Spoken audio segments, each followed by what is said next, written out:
أعوذ بالله من الشيطان الرجيم.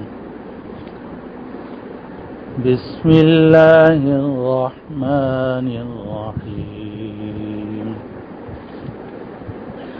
إذا وقعت الواقعة ليس لوقعتها كاذبة خافضة رافعة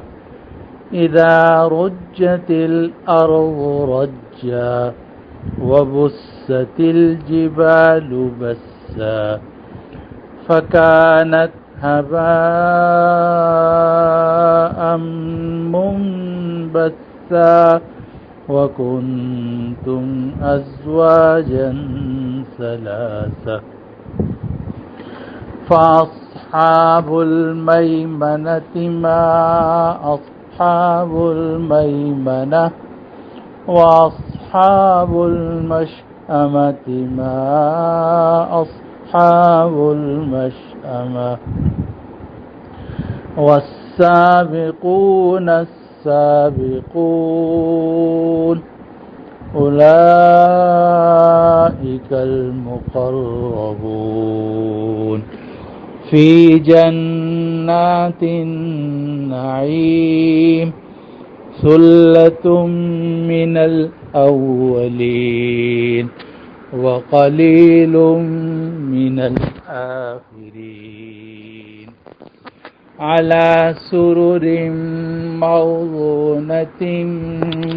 متكئين عليها متقابلين يطوف عليهم ولدان مخلدون بأكواب وأباريق وكأس من معين لا يصدعون عنها ولا ينزفون عنها ولا ينزفون وفاكهة مما يتخيرون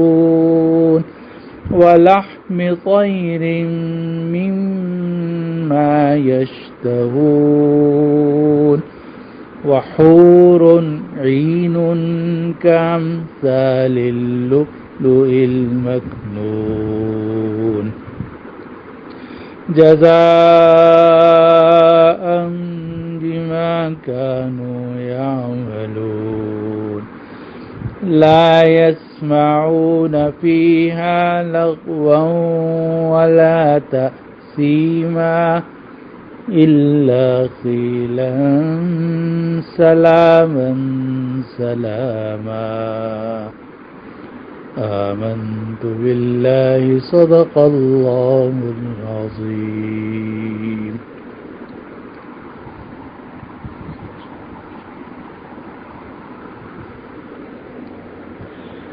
بزرگان محترم،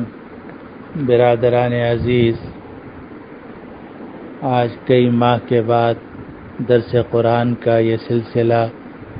میں شروع کر رہا ہوں. اللہ تعالیٰ کے فضل و کرم اور اس کی توفیق سے یہ سلسلہ کئی سال پہلے سورۃ الکہف سے شروع ہوا تھا اور پھر ترتیب کے ساتھ سورہ کہف، سورہ مریم اور مسلسل قرآن مجید کی صورتیں ترتیب کے ساتھ بطور تفسیر کے بیان ہوتی رہیں، یہاں تک کہ الحمدللہ ہم نے سورۃ الرحمن بھی پوری کر لی تھی. جو آخری درس ہوا ہے وہ سورۃ الرحمن کی آخری آیات کا تھا 1 فروری 2020 کو، لیکن اس کے بعد میری دل کی تکلیف بڑھ گئی اور کئی سال پہلے دل کا دورہ ہوا تھا، تو اس کی وجہ سے میں صاحب فراش رہا تھا اور ویل چیئر پر تھا. اب دوبارہ جب دل کی تکلیف بڑھی تو دوبارہ ویل چیئر پر میں آ گیا اور اس کے ساتھ ساتھ شروع میں ڈاکٹر نے مجھے پڑھانے سے اور ان چیزوں سے منع کیا اور مسلسل بیڈ ریسٹ کا مشورہ دیا. چنانچہ درس بخاری جو ہوتا تھا وہ بھی میرا رک گیا، اور ہفتے کے دن عصر کی نماز کے بعد جو درس قرآن ہوتا تھا وہ بھی میرا رک گیا، اور یہ سلسلہ رکا رہا، اور 1 فروری 2020 سے لے کر آج 27 جون 2020 تک درس قرآن کوئی نہیں ہو سکا۔ اسی دوران یہ کرونا کا واقعہ پیش آ گیا، کرونا وائرس وہ پھیلتا چلا گیا، اور جتنے بھی دروس تھے اور جتنے بھی بیانات مسجد میں ہو رہے تھے وہ سارے ہی رک گئے۔ حضرت نائب صدر صاحب دامت برکاتہم کا بیان ہوتا تھا، حضرت صدر صاحب متظلہم کا بیان ہوتا تھا، مفتی عبدالرؤوف صاحب متظلہم کا بیان ہوتا تھا، اور احقر کا بیان ہوتا تھا، وہ سب رک گئے۔ تو کرونا وائرس کی وجہ سے بھی آنا جانا مشکل ہو گیا، لوگوں نے احتیاط کا مشورہ دیا، اکابر نے بھی احتیاط کی تاکید فرمائی، تو اس کے نتیجے میں یہ بیان رکا رہا، اور ابھی تک مسجد میں یہ بیان شروع کرنے کا موقع نہیں ہوا، اور ابھی تک حالات بھی پوری طرح درست نہیں ہیں، لیکن قرآن مجید سے محرومی مجھے کھلتی ہے۔ بعض احباب ہیں امریکہ میں، ناصر صاحب اور دوسرے لوگ، وہ وقتاً فوقتاً فون کرتے رہتے ہیں اور پوچھتے رہتے ہیں کہ درس قرآن کب شروع ہوگا، ہمیں بہت کمی محسوس ہو رہی ہے۔ تو اللہ کا نام لے کر آج 27 جون سے میں نے یہ سلسلہ دوبارہ شروع کیا ہے، البتہ اس ترمیم کے ساتھ کہ پہلے بیان ہوتا تھا مسجد میں، اب یہ بیان میں اپنے گھر میں کر رہا ہوں کمرے کے اندر۔ اور دوسری اس میں ترمیم یہ ہے کہ یہ بیان ہوتا تھا عصر کی نماز کے بعد، لیکن عصر کی نماز کے بعد گرمی بہت شدید ہوتی ہے، اور جون کے مہینے میں کمرے میں اس طرح بیٹھنا مشکل ہوتا ہے، تو مغرب کے بعد موسم ٹھنڈا بھی ہو جاتا ہے، اور مجھے بھی آرام کا موقع مل جاتا ہے، ظہر سے عصر میں آرام کر لیتا ہوں۔ تو مغرب کے بعد آج یہ مغرب کا وقت ہے، اور 6 ذوالقعدہ کی رات ہے، مغرب کے بعد 6 ذوالقعدہ کی رات شروع ہو چکی ہے، اور 27 جون ہے، مغرب کی نماز کے بعد یہ سلسلہ دوبارہ شروع کیا جا رہا ہے۔ اللہ سبحانہ و تعالی اپنے فضل و کرم سے، اپنی توفیق سے اس درس کو دوبارہ جاری فرما دے، اور مرتے دم تک یہ درس جاری رہے، اور اللہ تعالی اس درس کی بھی تکمیل فرمائے، اور یہ درس قرآن مکمل ہو جائے، جیسا کہ میری بھی خواہش ہے اور احباب کی بھی خواہش ہے۔ ورنہ حضرت مفتی شفیع صاحب قدس اللہ سرہ کا وہ جملہ جو انہوں نے تفسیر معارف القرآن میں لکھا ہے، وہ ہمیشہ سامنے رہتا ہے کہ مقصد قرآن کو ختم کرنا نہیں ہے، بلکہ قرآن کے اندر اپنی زندگی ختم کرنا ہے۔ تو اگر قرآن مجید کی تفسیر بیان کرتے کرتے آدمی کا انتقال بھی ہو جائے تو بھی یہ ایک سعادت ہے، اور اللہ سبحانہ و تعالی کی نعمت ہے کہ قرآن مجید میں جو وقت ہوگا وہ سب سے بہترین وقت ہے۔ اور پہلے بھی یہ بات دروس میں عرض کی گئی ہے کہ نبی کریم صلی اللہ علیہ وسلم نے فرمایا، خیرکم من تعلم القرآن وعلمہ، تم میں بہترین وہ ہے جو قرآن سیکھے اور سکھائے۔ تو جس وقت میں درس قرآن میں دے رہا ہوں، اور جس وقت میں آپ لوگ میرا درس قرآن سن رہے ہیں، اس وقت میں الحمدللہ ہم امت کے بہترین لوگوں میں شمار ہیں، کیونکہ نبی کریم صلی اللہ علیہ وسلم کا ارشاد کبھی بھی غلط نہیں ہو سکتا، اور آپ نے صاف فرما دیا کہ تم میں بہترین لوگ وہ ہیں جو قرآن سیکھیں اور جو قرآن کو سکھائیں۔ اس تمہید کے بعد یہ گزارش ہے کہ آج سورۃ الواقعہ شروع ہوئی ہے۔ سورۃ الرحمن پچھلے درس میں مکمل ہو گئی تھی، اور اب سورۃ الواقعہ شروع ہوئی ہے، اور اکثر مفسرین کے نزدیک یہ سورہ واقعہ مکہ مکرمہ میں نازل ہوئی، اور اس میں اسی صورت میں ایک آیت آتی ہے آگے جا کر آخری رکوع کے اندر کہ لا یمسہ الا المطہرون، کہ اس قرآن مجید کو صرف پاک لوگ ہی چھو سکتے ہیں۔ تو وہاں تفسیر آئے گی کہ مطہرون سے فرشتے مراد ہیں یا پاک صاف لوگ مراد ہیں، اور کئی تفسیریں اس کی گئی ہیں، لیکن سیدنا عمر فاروق رضی اللہ عنہ کے اسلام لانے کا جو واقعہ ہے تو اس سے معلوم ہوتا ہے کہ ان کی جو بہن تھیں فاطمہ اور ان کے جو بہنوئی تھے حضرت سعید ابن زید ابن عمرو ابن نفیل رضی اللہ عنہ، وہ یہ سمجھتے تھے کہ قرآن مجید کی آیات کو بغیر طہارت کے چھونا جائز نہیں ہے، اسی لیے انہوں نے سیدنا عمر فاروق رضی اللہ عنہ کو آیات دینے سے انکار کر دیا اور یہ کہا کہ آپ پہلے غسل کر کے آئیے، آپ ناپاک ہیں، جب آپ غسل کر لیں گے پھر میں آپ کو قرآن مجید کی یہ آیات دوں گا۔ تو اس سے معلوم ہوتا ہے کہ لا یمسہ الا المطہرون کا حکم یا آیت نازل ہو چکی تھی۔ اسی لیے جمہور مفسرین کے نزدیک سورہ واقعہ مکی صورت ہے، اور کہا جاتا ہے کہ یہ ابتدائی زمانے کی صورت ہے، اور ابتدائی زمانے میں یعنی ہجرت سے کافی پہلے یہ سورۃ الواقعہ نازل ہوئی تھی۔ سورۃ الواقعہ یہ اہم صورت ہے اور اس کی خصوصی فضیلت ہے، اور سیدنا حضرت عبداللہ ابن مسعود رضی اللہ عنہ سے روایت ہے کہ انہوں نے فرمایا کہ جو آدمی سورہ واقعہ ہر رات کو پڑھتا رہے گا اس کو فقر و فاقہ کبھی پیش نہیں آئے گا۔ اور اس کا واقعہ حضرت مفتی شفیع صاحب قدس اللہ سرہ نے تفسیر معارف القرآن 8ویں جلد میں اسی تفسیر کے شروع میں لکھا ہے کہ اسی صورت کی تفسیر کے شروع میں لکھا ہے کہ جب حضرت عبداللہ ابن مسعود رضی اللہ عنہ بیمار ہوئے تو سیدنا عثمان غنی رضی اللہ عنہ خلیفہ برحق تھے، وہ تشریف لائے اور عبداللہ ابن مسعود رضی اللہ عنہ کی عیادت کی۔ تو حضرت عثمان غنی نے پوچھا ما تشتکی، کہ آپ کو کیا تکلیف ہے؟ تو حضرت عبداللہ ابن مسعود رضی اللہ عنہ نے فرمایا کہ مجھے گناہوں کی تکلیف ہے، ذنوبی، ان حضرات کو اپنی بیماری کرونا وائرس فلاں فلاں فلاں فلاں اس کا اتنی فکر نہیں ہوتی تھی جتنا گناہوں کی فکر ہوتی تھی۔ وہ اس بات پر ایمان رکھتے تھے کہ موت کا جو وقت ہے وہ متعین ہے اور نہ موت اس سے پہلے آ سکتی ہے نہ بعد میں آ سکتی ہے، لیکن ان کو فکر اس بات کی تھی کہ کہیں مجھ سے گناہ سرزد نہ ہو اور میرا خاتمہ گناہوں پر نہ ہو۔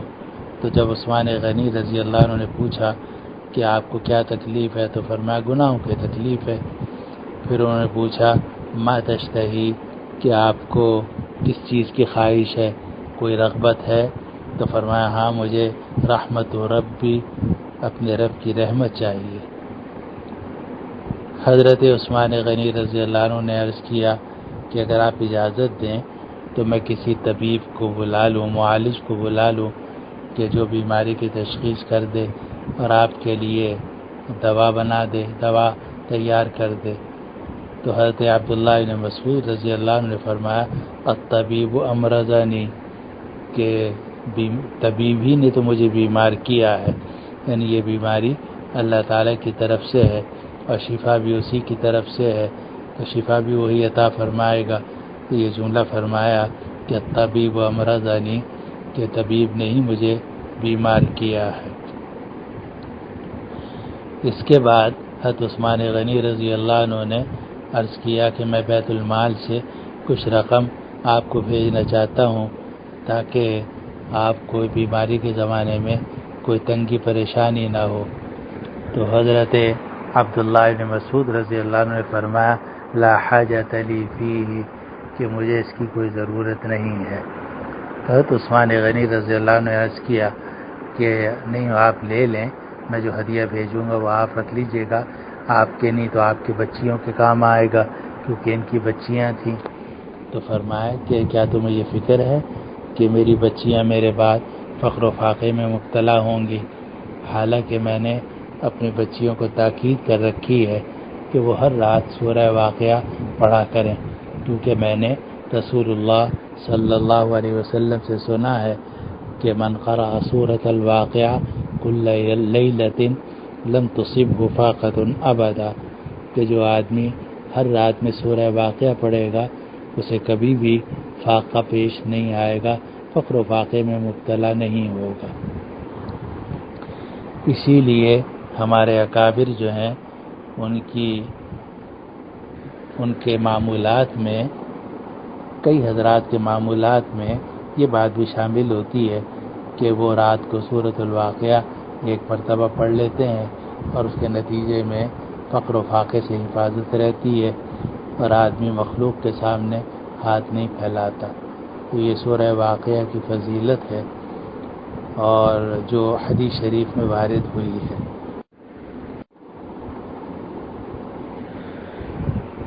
یہ سورت عجیب سورت ہے اور اس کے اندر چھوٹی چھوٹی آیتیں ہیں،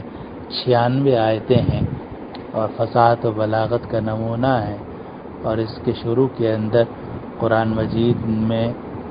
اس کے شروع کے اندر آخرت کا ذکر ہے کہ قیامت کیسے قائم ہوگی اور جب قائم ہوگی تو اس کے بعد کیا ہوگا، اور پھر تفصیل بیان کی ہے کہ جب قیامت قائم ہوگی اس کے بعد جب سب کو اٹھایا جائے گا تو مخلوق 3 حصوں میں تقسیم ہوگی۔ ایک تو کافر ہوں گے جن کو اصحاب الشمال اور اصحاب المشأمہ کہا گیا ہے، اور دوسرے نیک لوگ ہوں گے جن کو اصحاب المیمنہ کہا گیا ہے، اور تیسرے اعلیٰ درجے کے انبیاء کرام علیہ السلام، صدیقین اور اونچے درجے کے اولیاء اللہ ہوں گے کہ جن کو السابقون السابقون کہا گیا ہے۔ تو اس صورت کے اندر اللہ سبحانہ و تعالی نے یہ تینوں طبقات ذکر کیے ہیں،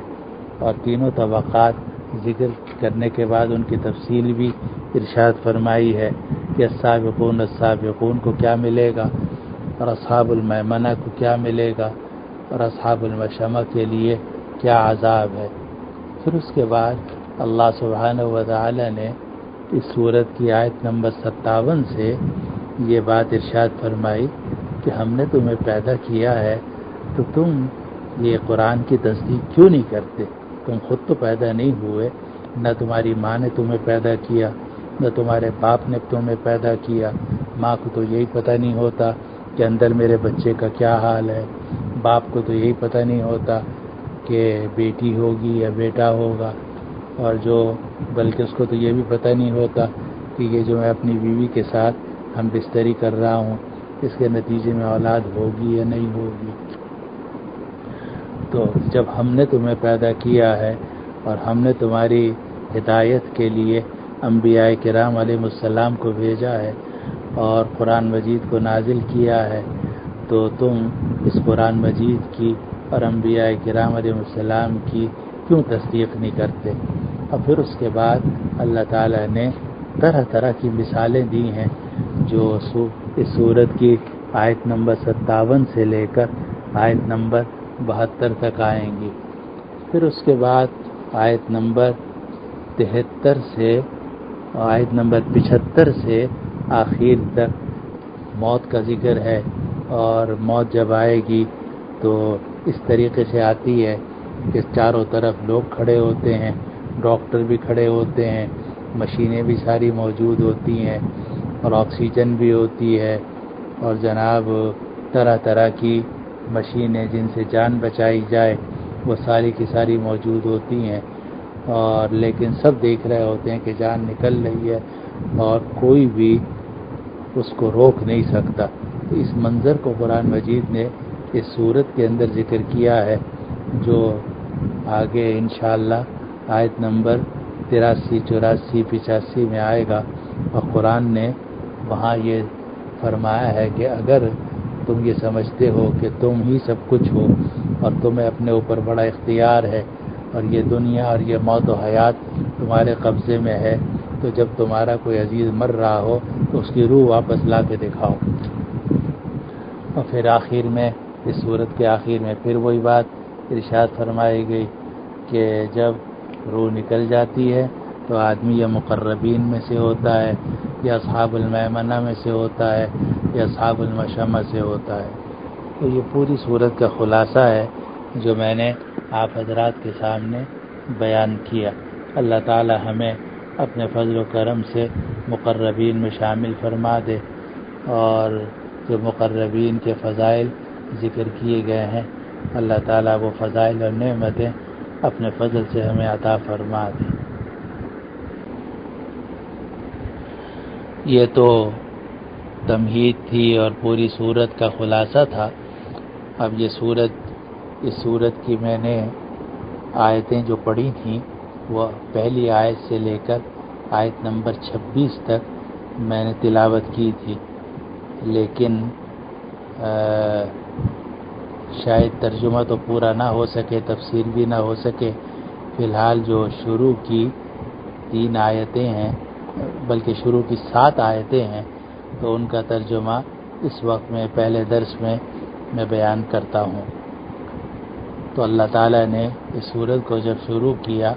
تو فرمایا اذا وقعت الواقعہ، جب واقع ہونے والی چیز واقع ہو جائے گی، واقع ہونے والی چیز واقع ہو جائے گی، واقع ہو کر رہے گی۔ اور واقع ہونے والی چیز وہ کیا ہے؟ وہ قیامت ہے۔ اس لیے آپ یہ ترجمہ بھی کر سکتے ہیں کہ جب قیامت قائم ہو جائے گی، واقع ہو جائے گی، اور یہ ترجمہ بھی کر سکتے ہیں کہ جب وہ ہونے والا واقعہ ہو جائے گا، یعنی پیش آ جائے گا، تو تم اپنی آنکھوں سے دیکھ لو گے۔ آگے فرمایا اذا وقعت الواقعہ لیس لوقعتها کاذبہ، کہ جب وہ واقعہ پیش آئے گا تو اس کے واقع ہونے میں کوئی جھوٹ نہیں ہوگا۔ یہ جو دوسری آیت ہے لیس لوقعتها کاذبہ، اس کے واقع ہونے میں کوئی جھوٹ نہیں ہوگا، تو یعنی جب اس کے واقع ہونے میں کوئی جھوٹ نہیں ہے، یعنی اس میں کوئی حیرانی کی بات نہیں ہے کہ یہ دنیا ایک دن ختم ہوگی، قیامت قائم ہوگی، واقع ہونے والا واقعہ ہو کر رہے گا، اور جب یہ واقعہ ہو جائے گا تو اس وقت میں پھر وہ مناظر ہوں گے جو آگے آ رہے ہیں۔ تو اللہ تعالیٰ نے آیت نمبر 2 میں فرمایا لیس لوقعتها کاذبہ، کہ اس کے واقع ہونے میں کوئی جھوٹ نہیں ہے۔ اس کو تم سچی بات سمجھو، 100% سچی، بلکہ 101% سچی سمجھو کہ قیامت قائم ہو کے رہے گی۔ جب واقع ہونے والی چیز واقع ہو جائے گی اور اس کے واقع ہونے میں کوئی جھوٹ نہیں ہے۔ اور یہ کاذبہ، یہ اس کے بارے میں مفسرین کا یہ اختلاف ہوا کہ یہ مصدر ہے یا صیغہ اسم فاعل ہے۔ تو بعض حضرات نے یہ فرمایا کہ کاذبہ یہ مصدر ہے اور یہ عافیت کے وزن پر ہے، تو عافیت بھی مصدر ہے اور کاذبہ بھی مصدر ہے۔ لیکن کئی علماء کا خیال یہ ہے جو ماہرین ہیں علم لغت کے، کہ یہ کاذبہ اور عافیہ کا جو مصدر کا وزن ہے یہ بہت کم آتا ہے، تو ہو سکتا ہے کہ کاذبہ مصدر ہو، لیکن زیادہ امکان یہ ہے کہ کاذبہ کا صیغہ اسم فاعل ہو، اور اسم فاعل کا مطلب جھٹلانے والا یا جھٹنانے والی جان۔ تو اب ترجمہ یہ ہوگا کہ لیس لوقعتها کاذبہ، کہ جب واقع ہونے والی چیز واقع ہو جائے گی، لیس لوقعتها کاذبہ، تو اس کے واقع ہونے کو کوئی جھٹلانے والی جان نہیں ہوگی، یعنی اس وقت میں کوئی آدمی اس کو جھٹلا نہیں سکے گا۔ اب تو جو ملحد ہیں اور کافر ہیں، جو اللہ تعالیٰ کو اور انبیاء کرام علیہ السلام کو اور آخرت کو نہیں مانتے، تو وہ تو قیامت کو بھی نہیں مانتے، اور وہ تو کہتے ہیں چلتی رہے گی اسی طرح دنیا، لیکن جب قیامت قائم ہو جائے گی اس وقت میں کوئی جھٹلانے والا باقی نہیں رہے گا۔ تو اس کو قرآن نے فرمایا لیس لوقعتها کاذبہ، اس کے واقع ہونے کے وقت کوئی تکذیب کرنے والی جان نہیں ہوگی، کوئی جھٹلانے والی جان نہیں ہوگی، یعنی اس کے واقع ہونے کو کوئی جھٹلانے والا نہیں ہوگا۔ جب قیامت قائم ہو جائے گی، جب واقع ہونے والی چیز واقع ہو کے رہے گی، اس وقت میں اس کے واقع ہونے کو کوئی جھٹلانے والا نہیں رہے گا۔ 2 آیتیں ہو گئیں۔ آگے تیسری آیت میں فرمایا گیا کہ خافضۃ الرافعہ، کہ یہ جو واقعہ ہے، یہ قیامت، یہ خافضۃ الرافعہ، خافضہ کا مطلب پست کرنے والی، نیچا کرنے والی، اور رافعہ کا مطلب بلند کرنے والی۔ تو خافضۃ الرافعہ کا مطلب یہ ہے کہ یہ قیامت پست کر دے گی اور بلند کر دے گی، یا یوں کہہ دو تہو بالا کر دے گی۔ کچھ چیزوں کو نیچا کر دے گی، کچھ چیزوں کو اونچا کر دے گی۔ اب یہ کچھ کو نیچا کر دے گی، کچھ کو اونچا کر دے گی، اس کا محاورے میں یہ مطلب یہ بھی ہو سکتا ہے کہ سارا نظام تہو بالا ہو جائے گا، جس کو اردو میں کہتے ہیں کہ ہر چیز اپنی جگہ چھوڑ دے گی اور پورا نظام تہو بالا ہو جائے گا، اوپر کی چیز نیچے، نیچے کے اوپر، سب کھنڈر ہو جائے گا، اور قیامت قائم ہوگی تو یہ نظام شمسی اور یہ عمارتیں اور یہ جانیں اور یہ جتنی مخلوق ہے سب ختم ہو جائے گی، سب چیز تہو بالا ہو جائے گی۔ اور دوسرا مفہوم اس کا یہ بھی ہے کہ خافضۃ الرافعہ، کہ یہ قیامت جو ہے خافضہ اور رافعہ ہوگی، یعنی کچھ لوگوں کو پست کر دے گی اور کچھ لوگوں کو بلند کر دے گی۔ یعنی جب قیامت قائم ہوگی تو آج جو بڑے وڈیرے ظالم جاگیر حکمران نظر آ رہے ہیں، جو ظلم کرتے ہیں، تشدد کرتے ہیں اور لوگوں کا حق مارتے ہیں، ان کو اللہ پست کر دے گا، اور مظلوم لوگ اور فقیر لوگ جن کا حق مارا جاتا ہے، اللہ تعالیٰ ان کو بلند کر دے گا۔ تو یہ جو قیامت ہے یہ خافضۃ الرافعہ ہے، یہ پست کرنے والی ہے، بلند کرنے والی ہے، یعنی دنیا میں جو لوگ ظالم ہیں اور آج بہت اونچے ہیں وہ نیچے ہو جائیں گے، اور جو مظلوم ہیں جو آج نیچے نظر آ رہے ہیں وہ بلند ہو جائیں گے۔ تو یہ قیامت جو ہے یہ خافضۃ الرافعہ ہے، تہو بالا کرنے والی ہے، پست کرنے والی ہے، بلند کرنے والی ہے، اور جو ظالم ہے ان کو نیچا کر دکھائے گی، اور جو مظلوم ہے ان کو بلند کر دکھائے گی۔ یہ 3 آیتیں ہو گئیں، اور آج درس شروع ہوا ہے تو ارادہ تو یہ تھا کہ زیادہ ہوگا، اور میں نے آیت نمبر 26 تک تلاوت کی تھی، لیکن اب اسی پر اکتفا کرتا ہوں۔ اللہ تعالیٰ اس سلسلے کو کے جاری ہونے کو دوبارہ مبارک فرمائے، اور اللہ تعالیٰ اب اس میں اس میں ناغہ نہ ہو، اور یہ سلسلہ مسلسل جاری رہے۔ ہر ہفتے کے دن مغرب کی نماز کے بعد ارادہ ہے اللہ تعالیٰ مجھے ہمت، صحت اور قوت عطا فرمائے، اور اللہ تعالیٰ سلف صالحین کے طریقے پر اور جمہور علماء، فقہا، مفسرین اور محدثین کے مذہب راجح کے مطابق تفسیر بیان کرنے کی توفیق عطا فرمائے۔ آج سورہ واقعہ کی ابتدائی 3 آیتوں کی تفسیر ہوئی ہے، ان 3 آیتوں کا ترجمہ دوبارہ سن لیجئے۔ اذا وقعت الواقعہ، جب واقع ہونے والی چیز واقع ہو کے رہے گی، لیس لوقعتها کاذبہ، اس وقت میں اس کے واقع ہونے کو کوئی جھٹلانے والی جان باقی نہیں رہے گی۔ خافضۃ الرافعہ، یہ قیامت پست کرنے والی ہے، بلند کرنے والی ہے، یعنی یہ ہر چیز کو تہو بالا کر دے گی، اور جو آج بلند لوگ نظر آ رہے ہیں ظلم میں اور کفر میں، وہ پست ہو جائیں گے، اور آج جو مظلوم ہیں، جو دبے ہوئے لوگ ہیں، جن کے حقوق مارے گئے ہیں، اللہ تعالیٰ ان کو سربلندی عطا فرمائے گا۔ تو جب واقع ہونے والی چیز واقع ہو جائے گی اس کے واقع ہونے کے بعد کوئی جھٹلانے والی جان نہیں ہوگی، اور وہ قیامت پس کرنے والی ہوگی، بلند کرنے والی ہوگی۔ وآخر دعوانا ان الحمد للہ رب العالمین، وصلی اللہ وسلم وبارک علی حبیبنا وسیدنا وشفیعنا ومولانا محمد وعلى آلہ واصحابہ اجمعین برحمتک یا ارحم الراحمین۔